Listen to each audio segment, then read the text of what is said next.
3 দশক ধরে সমুদ্রের গভীরে মানুষ আর মাছের মধ্যে তৈরি হয় অবিশ্বাস্য এক বন্ধুত্ব।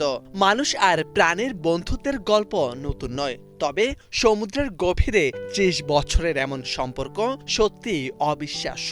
জাপানের এক ডুবুরি ও একটি বিশাল মাছের বন্ধুত্ব মুগ্ধ করেছে সবাইকে।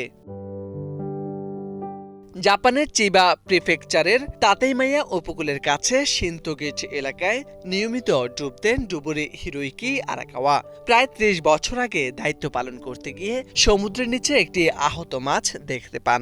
এশীয় শিপশেট রেশ প্রজাতির সেই মাছটিকে উদ্ধার করে খাইয়ে দাইয়ে সুস্থ করে আবার সমুদ্রে ছেড়ে দেন তিনি। সেখান থেকে শুরু হয় তাদের বন্ধুত্বের গল্প। ভালোবেসে মাছটির নাম রাখেন ইউরিকো। এরপর থেকেই যখনই হিরোইকি ওই এলাকায় ডুব দেন, তখনই ইউরিকো ছুটে আসে তার কাছে। কখনো তাকে ঘিরে সাঁতার কাটে, আবার কখনো সামনে ভেসে থাকে।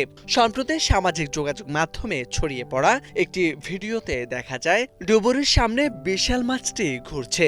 হিরোইকি নিজের হাতে তার মুখে খাবার দিচ্ছেন, এমনকি আদরও করছেন। 30 বছর ধরে এই বন্ধুত্ব অটুট রেখেছেন দুজনই।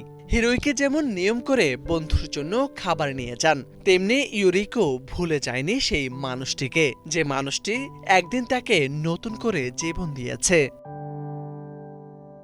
মোরশেদ আলম, বাংলা ভিশন।